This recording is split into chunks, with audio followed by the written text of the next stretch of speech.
hooldamise eest toetuse maksmise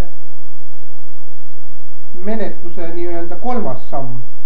Ehk siis esimene samm oli see, et ma lõin uue menetluse, mille sisuks oli hooldaja määramine. Teine samm oli see, et hooldaja määramise menetluses ma näitan ära selle menetluse 2 subjekti.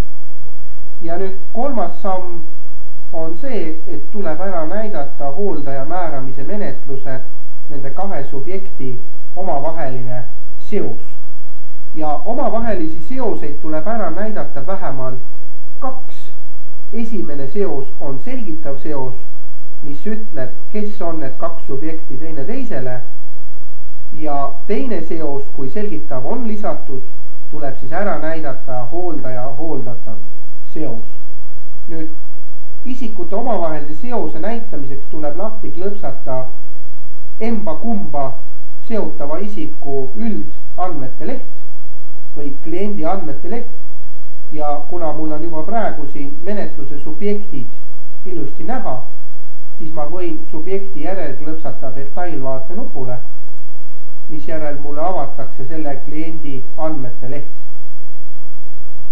Nüüd kliendi andmete lehel on selline valik nagu seosed teiste isikutega.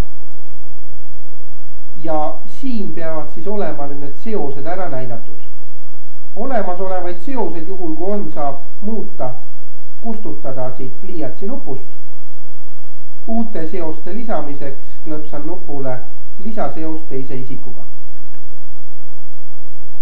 Nüüd ära tuleb siis näidata teise subjekti isikuandmed ja ta üles otsida.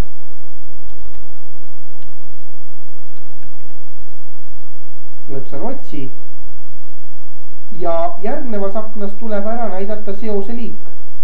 Ja esmakordsel seose määramisel peab see seos kindlasti olema selgitav, mis tähendab, et ta ei või olla hooldaja ega hooldatav, ega eestkostja ega eestkostetav.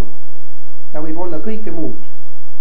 Abikaasa, elukaaslane, lapselaps, võõraslaps, muu leibkonnaliige või muu. Kui ma valin seose liigiks muu, siis on kohustuslik ära täita ka seose selgitus. Antud juhul näiteks ütlen, et nende 2 isiku omavaheline seos on see, et ülevalt vasakult paremale lugedes Maie Murakas on naaber Kati Juurikale. Ja kui see seose selgitus on pandud, võimalus on ka näidata ära seose algust ja seose lõppu.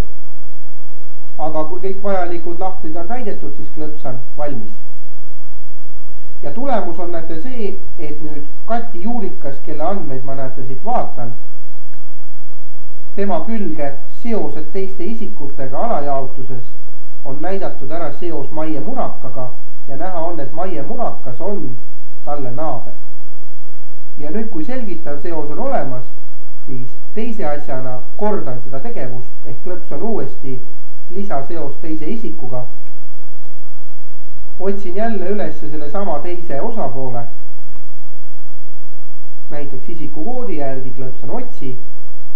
Ja kui ma nüüd esimene kord näitasin ära selgitava seose, siis nüüd teine kord ma saan ära näidata hooldaja hooldatav seose. Ehk siis Maie Murakas on kes Kati Juurikale. Ja antud juhul ma ütlen, et Maie Murakas näiteks on hooldaja Katile. Ja kui ma olen selle ära märkinud, võin näidata ka seose alguse ja lõpu, aga kui kõik vajalikud andmed on täidetud, klõpsan valmis. Tulemus peab olema selline, et seosed teiste isikutega alajaotuses on näha vähemalt 2 seost. Üks on siis selgitav, Maie Murakas on naaber Kati Juurikale ja teine seos Maie Murakas on hooldaja Kati Juurikale.